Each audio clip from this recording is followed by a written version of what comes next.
जय हिंद विद्यार्थी मित्रांनो, स्वागत आहे आपले स्वप्नवीर डिफेन्स करिअर अकॅडमी नागपूर या ऑनलाईन प्लॅटफॉर्म मध्ये. मित्रांनो, आज आपण श्रेणीमधला जो राहिलेला तिसरा प्रकार होता ते बघणार आहोत. तिसरा प्रकार कोणता बाकी होता आपला? तर संमिश्र किंवा मिश्र श्रेणी. बरोबर आहे. तर मित्रांनो, संमिश्र किंवा मिश्र श्रेणी कोणाला म्हणतात ते जाणून घेण्याआधी जर काही विद्यार्थी नवीन असणार, हा व्हिडिओ आता पहिला व्हिडिओ बघत असणार तुम्ही, तर अशा नवीन विद्यार्थ्यांसाठी सूचना आहे की मित्रांनो, तुम्ही आपल्या स्वप्नवीर डिफेन्स करिअर अकॅडमी या युट्यूब चॅनलवर जाऊन प्लेलिस्टमध्ये जा आणि प्लेलिस्टमध्ये श्रेणी कशाला म्हणतात, श्रेणीसाठी बेसिक कुठल्या गोष्टी लागतात, ठीक आहे. त्याचबरोबर संख्या श्रेणी, त्यातला फरक कसा ओळखायचा, वर्णांची श्रेणी यातला फरक कसा ओळखायचा ते आधी बघून घ्या, जेणेकरून तुम्हाला संमिश्र श्रेणी समजायला सोपं जाईल. कारण संमिश्र श्रेणीमध्ये अंकांची श्रेणी, ज्याला आपण संख्या श्रेणी म्हणतो, ते आणि वर्णांची श्रेणी यातला संबंध दिलेला असतो, यांना एकत्र केलेला असतो. बरोबर आहे. तर चला बघूया आपण संमिश्र श्रेणी किंवा मिश्र श्रेणी कोणाला म्हणतात. यामध्ये अंक अधिक वर्ण एकत्र केलेले असतात. ठीक आहे. अंक आणि वर्ण याच्यात एकत्र केलेले असतात. मग मित्रांनो, याच्यात अंक आणि वर्ण एकत्र केलेलं असेल, जसं की तुम्हाला बोर्डवर दिसत असणार, अंक आणि वर्ण एकत्र केलेले, मग तर्क कसा लावायचा? ठीक आहे ना. यात साम्य सारखेपणा कसं शोधायचं, आपण नेमकं कशात काय शोधणार? तर बघा, मी तुम्हाला एक गोष्ट सांगतोय, ती लक्षात ठेवा, की जे अंक दिलेले असतील मित्रांनो, तर अंकांचा संबंध अंकांशी लावा आणि जे वर्ण दिलेले त्या वर्णांचा संबंध वर्णांशी लावा. ठीक आहे. आणि जो मागील पदांमध्ये संबंध असेल तोच रिकाम्या जागी जे आपण उत्तर लिहिणार आहे पर्यायातून निवडून, तो सेम तसाच संबंध आला पाहिजे, एवढी एक गोष्ट लक्षात ठेवणार. ठीक आहे. या बाकीच्या गोष्टी मी तुम्हाला मागच्या लेक्चरमध्ये पण बोललेलो आहे. तर बघूया पहिला प्रश्न काय आहे. A3Z, C6X, E12V, G21T, I33R, आणि पुढे क्वेश्चन मार्क आहे. म्हणजेच या रिकाम्या जागी तुम्हाला योग्य तो पर्याय निवडायचा आहे. तर सुरुवातीला मी तुम्हाला बोललो की आधी अंकांचा संबंध अंकांशी शोधून घ्या, नंतर वर्णांचा संबंध वर्णांशी लावा. ठीक आहे. तर बघा, आधी आपण अंकांचा संबंध बघू. 3 मध्ये 6 येण्यासाठी 3 ला काय केलेलं आहे, तर 3 अधिक 3. बरोबर आहे. 3 दुने 6. पुन्हा या 6 ला 12 होण्यासाठी काय केलंय, 6 अधिक 6. मग किती होत आहे, 12. म्हणजे 12च्या पुढे काय 21 आहे. तर या 21 मध्ये 12 आणि 21 काय केलेलं, तर बघा, 12 मध्ये जर तुम्ही 9 ऍड करसाल, 12 अधिक 9, तर किती होणार, 21. 21 ला 33 करण्यासाठी काय केलं मित्रांनो, तर 21 आणि 33 मध्ये कितीचा फरक आहे, तर 12चा फरक आहे. हे बघा, 33 वजा 21. बरोबर आहे. तर 3 मधनं 1 गेला 2, 3तून 2 गेले 1, म्हणजे इथे कितीचा फरक आहे, 12चा. मग या 21 मध्ये काय केलंय, अधिक 12 केलेले आहेत. मग जर आपण अंकांचा फरक लक्षात घेतला मित्रांनो, तर अंकांच्या फरक मध्ये बघा काय दिसतंय, की फरक कसा वाढत चाललाय. 3चा 6 झाला, 6चा 9 झाला, 9चा 12 झाला. म्हणजे फरक मधला जो फरक होता तो प्लस 3 ने वाढत चाललाय. म्हणून आपण इथे काय करू, 33 अधिक 15 करून घेऊ. इथे काय करू, 33 अधिक 15. बरोबर आहे. मग 5 आणि 3 8, 5 आणि 3 8, त्याच्यानंतर 3 आणि 1 4, 48. तर मित्रांनो, 48 वाले पर्याय कोणते आहेत, तर बघा, 1 नंबरचा पर्याय याच्यात पण 48 आणि 2 नंबरचा पर्याय याच्यात पण 48 आहे. हे दोन पर्याय काय होतील, कॅन्सल होतील. कधी कधी काय असतं, की पर्यायामध्ये एकच पर्याय दिलेला असतो, की जो असा असणार, तर त्यावेळेस अशा पूर्ण प्रश्न सोडत बसायची गरज नाहीये. परीक्षेमध्ये वेळ वाचवायचा असेल तर आधी एक संख्या मिळालेली असणार, तर ती संख्या बघून आपण बाकीच्या पर्यायाकडे बघू शकतो. ठीक आहे. आणि जर मधली संख्या जी पुढची संख्या आलेली असेल, ती जर तुम्हाला पर्यायात सापडत असेल, तर तिथे वेळ वाया घालवत बसत जाऊ नका. कारण पर्यायामध्ये जर एकच पर्याय तो असणार, तर तेच 100% त्या प्रश्नाचं उत्तर असणार आहे. म्हणून अशा प्रश्नांमध्ये वेळ वाया घालत बसायची नाही. आता बघा, इथे दोन पर्याय 48 वाले, म्हणून आपल्याला हा प्रश्न पूर्ण सोडवावा लागणार आहे. आता सुरुवातीला ए आणि सी मध्ये काय आहे ते जाणून घेऊ आपण. ठीक आहे. सी आणि ई मध्ये काय, ई आणि जी मध्ये काय, जी आणि आय मध्ये काय, ते बघून घेऊ. ठीक आहे ना. किंवा मित्रांनो, याला आपण असंही बघू शकतो, की बघा, जसं ए आणि झेड, सी आणि एक्स, ई आणि व्ही, जी आणि टी, आय आणि आर यांच्या समोरासमोरील जोड्या लावलेल्या आहेत. बरोबर. कसे बघा, आता ए आणि झेड, तर एच्या खाली झेड येतोय. बरोबर आहे. त्यानंतर काय केलं त्यांनी, बी आणि व्हाय हे कॅन्सल केलेलं आहे. लक्षात येत आहे का. एच्या खाली झेड आहे आणि त्यानंतर मग काय केले, बी आणि वाय हे सोडून दिलंय. लक्षात येत आहे. बी आणि वाय हे सोडून दिलंय. नंतर सी आणि एक्स घेतलंय. मग सी आणि एक्स आहे बघा इकडे, सी आणि एक्स. त्यानंतर मग काय येणार, डी आणि व्हाय. बरोबर ना. मग डी आणि व्हाय सोडलंय त्यांनी. नंतर काय घेतलंय, ईव्ही. ईव्ही म्हणजे काय, इलेक्ट्रिक व्हेकल. बरोबर की नाही. ईव्ही घेतलेलं त्यांनी. ईव्ही नंतर मग काय येतं मित्रांनो, ई नंतर एफ आणि यू आहे. तर बघा, पुन्हा इथे एफ आणि यू सोडून दिलंय त्यांनी. एफ आणि यू सोडून काय घेतलंय, जीटी. बघा इकडे लक्ष द्या, जी आणि टी. त्यानंतर एच आणि एस येतोय.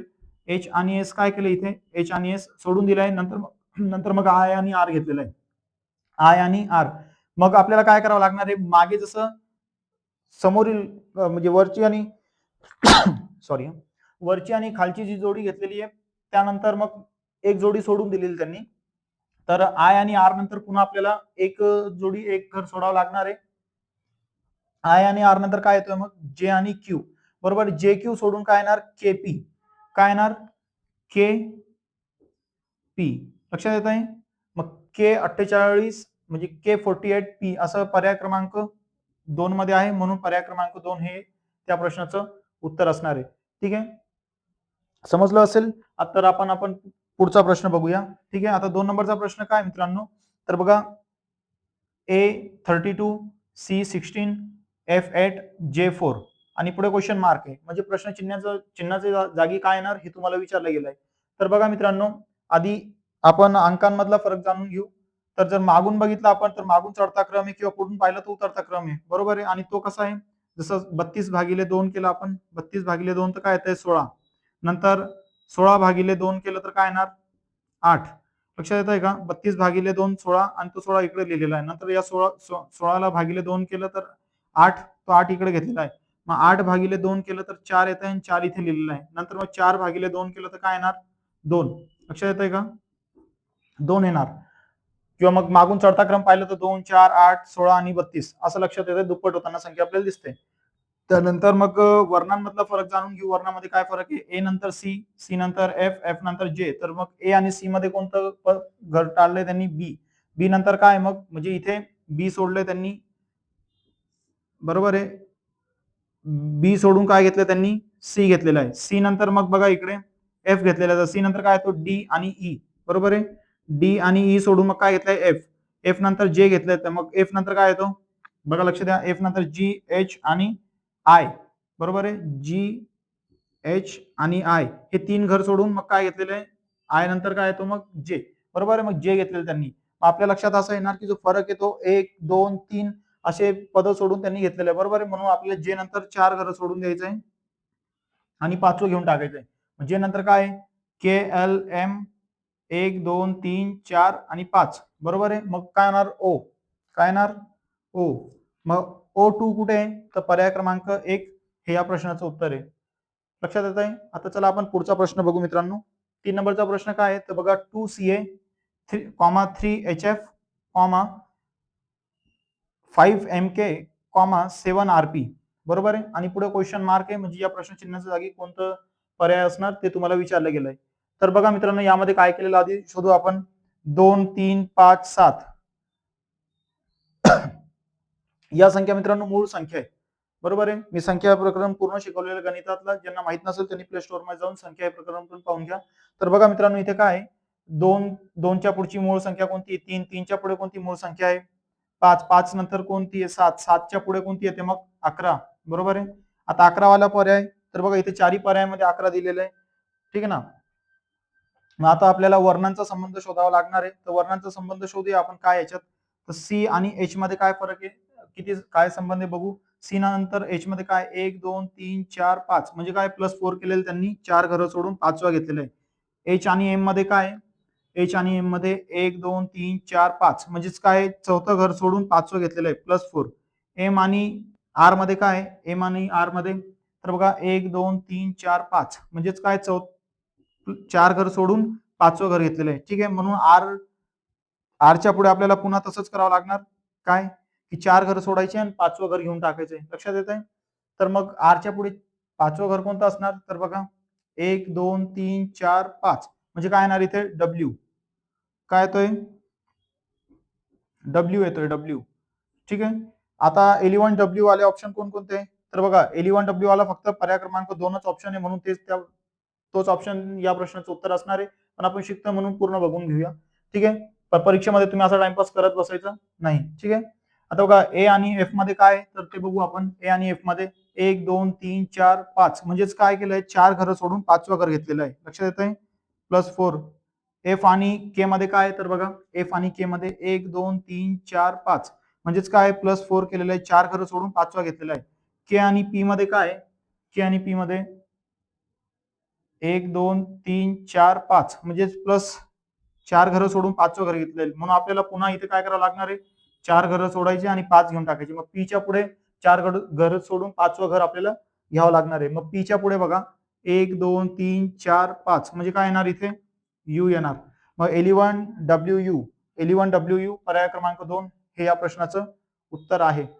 मित्रांनो, हे प्रश्न जर तुम्हाला समजत असतील तर तुम्ही आपल्या जर युट्यूब चॅनलवर नवीन असाल तर चॅनलला सबस्क्राईब करून घ्या, बेल आयकॉनचं बटन पण दाबून ठेवा, जेणेकरून मी जे काही पुढचे लेक्चर घेणार तो व्हिडिओ सर्वात पहिले तुमच्यापर्यंत पोहोचणार. आणि जर तुम्हाला लेक्चर आवडले असतील तर लाईक करा आणि ज्या प्रश्नांबद्दल डाऊट असेल तर तुम्ही कमेंट सेक्शन मध्ये विचारू शकता. ठीक आहे. आणि तुमचे भरती करणारे जे कोणी मित्र असतील मित्रांनो, त्यांना पण हा चॅनल पाठवा.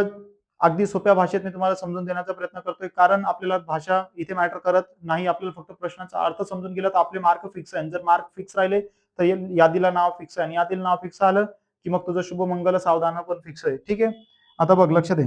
प्रश्न क्रमांक 4 कोणतं आहे? 4 मध्ये काय विचारलेलं आहे, तर सुरुवातीला आपण संख्यांमधला फरक बघून घेऊ. तर बघ इथे जे सॉरी 2 नंतर 4 आहे, 4 नंतर 6 आहे, 6 नंतर 8 आहे, मग 8 नंतर काय येणार 10. आता 10 वाले पर्याय कोणकोणते, तर तिसरं आणि चौथं आहे, बरोबर की नाही. 2 ने फरक वाढत चालला होता, म्हणून पर्याय 1 आणि पर्याय 2 ही काय होणार, कॅन्सल होणार. आता 3 किंवा 4 पैकी कोणतं आहे ते बघू आपण. तर जे आणि एम मध्ये काय, जे आणि एम मध्ये, तर बघ जे आणि एम मध्ये 1 2 सोडून तिसरं घर घेतलेलं आहे, बरोबर आहे, म्हणजे +2 आहे. एम आणि पी मध्ये काय आहे, एमपी मध्ये काय आहे, तर खूप सारं एमपी मध्ये. ते बघण्यासाठी तुला जावं लागणार, नाही तर पुस्तक वाचावं लागेल, बरोबर की नाही. एमपी मध्ये काय आहे, तर बघ लक्ष दे. 1 2 सोडून तिसरं घेतलेलं आहे, बरोबर आहे, म्हणजे +2 2 सोडून तिसरं घेतलेलं आहे. पी आणि एस मध्ये काय आहे, खूप काही आहे, बरोबर आहे. पी आणि एस मध्ये बघ 1 2 सोडून तिसरं घेतलेलं आहे. ठीक आहे. पीएस मध्ये काय आहे, 2 घर सोडून तिसरं घेतलेलं आहे, म्हणजे +2 आहे. म्हणून आपण काय करू, जर मागील पदांचा विचार केला तर +2 ची श्रेणी म्हणजे 2 घर सोडून तिसरं घेतलेलं आहे, म्हणून आपल्याला काय करावं लागणार, एस नंतर पण 2 घर सोडून तिसरं घेऊन टाकायचंय. तर बघ एस नंतर 2 सोडून तिसरं, टी यू सोडून काय येणार, व्ही. टी यू सोडून काय येणार, व्ही. आता लक्ष दे इकडे व्ही. आता व्ही वाला ऑप्शन कोणता राहिलेला आहे, पर्याय क्रमांक 4च आहे ना, म्हणून हाच या प्रश्नाचं उत्तर असणार आहे.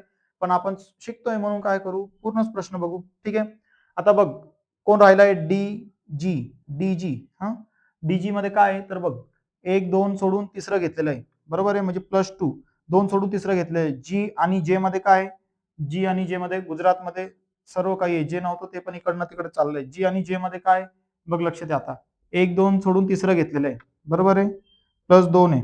नंतर जे आणि एम मध्ये काय, जे आणि एम मध्ये तर 1 2 सोडून तिसरं घेतलेलं आहे, म्हणजे +2, बरोबर आहे, 2 घर सोडून तिसरं, म्हणून आपल्याला एम च्या पुढे काय करावं लागणार आहे, 2 सोडून तिसरं घ्यावं लागणार आहे.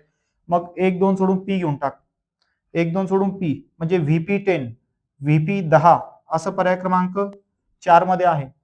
समजलाय का प्रश्न? काही जर तुम्हाला समजलं नसेल तर तुम्ही व्हिडिओला पुन्हा मागे करा आणि बघून घ्या, किंवा समजलं नसेल तर कमेंट मध्ये तुम्ही विचारू शकता. मी नक्कीच तुम्हाला उत्तर देण्याचा प्रयत्न करीन.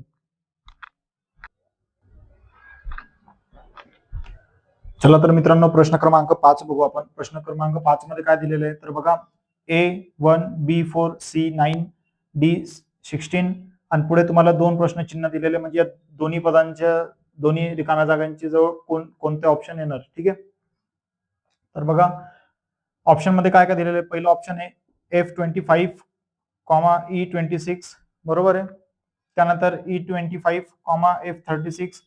तिसरा ऑप्शन आहे F49, L60 आणि चौथा ऑप्शन आहे H17, I81, बरोबर आहे. तर आता बघू आपण इथे ए किती क्रमांकाला येतो मित्रांनो, ए चा क्रमांक 1 आहे, मग 1 चा वर्ग घेतलेला इथे. बी चा क्रमांक किती, 2, मग 2 चा वर्ग घेतलेला 4. सी चा क्रमांक किती, 3, मग 3 चा वर्ग घेतलेला इथे 9. 4 डी चा क्रमांक किती, 4, मग 4 चा वर्ग घेतलेला इथे. आपल्याला डी नंतर कोणती संख्या येणार, ई. मग ईचा क्रमांक किती, 5, मग 5 चा वर्ग काय असणार, 5 चा वर्ग काय असणार 25, बरोबर आहे. नंतर ई नंतर काय येतो, एफ. मग एफ चा क्रमांक किती आहे, 6, 6 चा वर्ग काय आहे 36, बरोबर आहे. म्हणून पर्याय E25 F36 कुठे आहे, तर पर्याय क्रमांक 2 हे या प्रश्नाचं उत्तर आहे. ठीक आहे. आता त्यानंतर पुढचा प्रश्न बघू मित्रांनो. दिसायला खूप अवघड येतो, पण जेवढे अवघड प्रश्न असतात त्यामध्ये लॉजिक तितका सोपा दिलेला असतो, म्हणून अशा दिसणाऱ्या अवघड प्रश्नांना बघून प्रश्न स्किप करायचा नाही. तर बघा आता इथे काय ए बी, बरोबर आहे. त्यानंतर बी नंतर सी, सी नंतर काय येणार मग इथे डी येणार, बरोबर ना. सी नंतर डी येणार. त्यानंतर ई नंतर एफ सोडून जी घेतलेला आहे, बरोबर आहे. बघा इकडे ई नंतर एफ सोडून जी घेतलेला आहे, जी नंतर आय सोडून एच घेतलेला आहे. पण बघा इथे झालेलं काय, ई नंतर जो जी घेतलेला आहे तो कॅपिटल आहे, ई स्मॉल आहे, जी कॅपिटल आहे. मग जी नंतर पुन्हा आय काय स्मॉल आहे, तर आपल्याला एच काय घ्यावं लागणार, कॅपिटल घ्यावं लागणार आहे. ठीक आहे, एच कॅपिटल घ्यावं लागणार आहे. आय नंतर सॉरी हा बी नंतर ठीक आहे, ई नंतर काय होतं एफ सोडून, ई नंतर एफ सोडून जी घेतलेला आहे, जी नंतर मग काय एच सोडून आय घेतलेला आहे. मग आय नंतर आपल्याला जे सोडून के घ्यावं लागणार आहे, जे सोडून के घ्यावं लागणार आहे. पण तो के काय असणार, कॅपिटल असणार आहे. ठीक आहे, तो के काय असणार, कॅपिटल. त्यानंतर एफ, एफ नंतर एच घेतलेला आहे. मग एफ नंतर एच मध्ये काय जी सोडून एच घेतलेला आहे. मग एफ लहान आहे, एच मोठा घेतलेला आहे, बरोबर की नाही. मग एच नंतर पुन्हा आय सोडून, बघा एच नंतर आय सोडून जे घेतलेला आहे, तर एच कॅपिटल आहे तर जे स्मॉल आहे. मग जे जर स्मॉल असेल तर आपल्याला जे नंतर एक घर सोडून कॅपिटल घ्यावं लागणार. मग के सोडून एल कॅपिटल घ्यावं लागेल, बरोबर आहे. इथपर्यंत डीकेएल वाला ऑप्शन आपल्याला समजलेला आहे. डीकेएल वाला कोणता आहे, पर्याय क्रमांक 2 आहे. परंतु संख्यांमध्ये काय फरक आहे हे पण जाणून घेऊ. ठीक आहे, आणि अजून एक गोष्ट सांगतो मित्रांनो तुम्हाला, की बघा बाकीच्या ऑप्शन मध्ये स्मॉल लेटर दिलेले दिसत आहे तुम्हाला, बरोबर की नाही. पण हा एकमेव ऑप्शन असा आहे, एकमेव पर्याय असा आहे की ज्यामध्ये कॅपिटल लेटर डीकेएल दिलेलं आहे. तुम्ही जर ऑप्शन कडे बघणार तरी तुम्हाला डायरेक्ट उत्तर मिळून जाणार आहे. ठीक आहे, आता या संख्यांमध्ये बघू, 112, 177, 244 आणि पुढे काय येणार आहे. तर याच्यात लॉजिक काय आहे, तर 112 177 मधून 112 वजा करून घ्या म्हणजे आपल्याला फरक समजेल. ठीक आहे, 177 वजा 112, 7 मधनं 2 गेले 5, 7 मधनं 1 गेला 6, एकातून 1 गेला 0, इथे 65चा फरक आहे. मग काय पुन्हा तसंच आपण करू, 244 मधून 177 वजा करा, 244 वजा 177. मग बघा 4 लहान आहे, 4तून 7 जात नाही म्हणून शेजारच्याकडनं 1 घेतला, संख्या तयार होणार 14, 14 मधनं 7 गेले 7, पुन्हा घेतलेला एक रिटर्न केला, इकडे 8 होऊन जातं. पुन्हा हा 4 लहान आहे म्हणून याला 1 दिले आपण तर 14 होणार, बरोबर आहे. 14 मधनं 8 गेले 6, मग घेतलेला एक कर्ज इकडे वापस केला, 2 मधनं 2 गेले 0. मग पहिला फरक कितीचा येतो मित्रा, 65चा. दुसरा कितीचा येतो, म्हणजे या दोघांमध्ये कितीचा फरक आहे, 65 आहे. या दोघांमध्ये कितीचा आहे, 67चा आहे. म्हणजे आपल्याला फरक 2 ने वाढताना दिसतोय. म्हणून आपण काय करू, आता इथे 67 नंतर काय येणार 69. तर 69 ला काय करा, 244 मध्ये प्लस करून टाका. या 244 मध्ये 69 ला प्लस करून टाका. 9 आणि 4 1303, हातच्यास 1, 6 आणि 4 10 आणि 1 1101, हातच्यास 1 2 आणि 1 3, मग किती आली 313, बरोबर आहे. मग 313 बघा डीकेएल 313, पर्याय क्रमांक 2 हे या प्रश्नाचं उत्तर असणार आहे. ठीक आहे, आता पुढचा प्रश्न बघू आपण.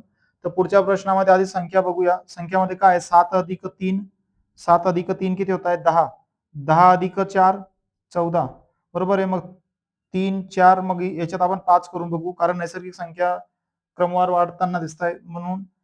मग आता 14 अधिक 5 किती होणार 19. आता 19 वाले पर्याय इथे हे 2 आहेत बघा, हे 2 पर्याय कॅन्सल होऊन जातील. आता अक्षरातला आपल्याला फरक जाणून घ्यायचा काय, जी आणि जे मध्ये बघा कितीचा फरक आहे, 1 2 सोडून तिसरा घेतलेला आहे, बरोबर आहे, म्हणजे +2 आहे. जे आणि एन मध्ये काय तर बघा 1 2 3 सोडून चौथा घेतलेला आहे म्हणजे +3 आहे. आपल्याला काय करावं लागेल की +4 करावं लागणार, म्हणजे 4 सोडून 5चं घ्यायचंय. ठीक आहे, तर एनच्या पुढे 1 2 3 4 5, मग काय येणार इथे एस. मग S19 कुठे, तर S19 इथे S/19. लक्षात येतंय मित्रांनो. आज आपण जी संमिश्र श्रेणी किंवा मिश्र श्रेणी म्हणतात ही थोडीशी अवघड मानली जाते, ही पण अगदी सोप्या पद्धतीने पाहिलेली आहे. ठीक आहे, तर जर तुम्हाला व्हिडिओ आवडला असेल मित्रांनो तर व्हिडिओला लाईक करा, आणि जर तुम्ही युट्यूब चॅनलला नवीन असाल तर आपल्या युट्यूब चॅनलला सबस्क्राईब करून घ्या आणि तुमची भरती करणाऱ्या मित्रांपर्यंत देखील हा व्हिडिओ पोहोचवा. आता याच्या पुढचं जे लेसन असणार आहे ते प्रकरण आपण दुसरं घेऊया. ठीक आहे, आज आपण श्रेणी इथे पूर्ण केलेली आहे. श्रेणीचे जे 3 प्रकार होते ते पण पूर्ण संपलेले आहेत. आता पुढच्या लेक्चरमध्ये नवीन प्रकरणाला सुरुवात होणार आहे. जय हिंद, जय महाराष्ट्र.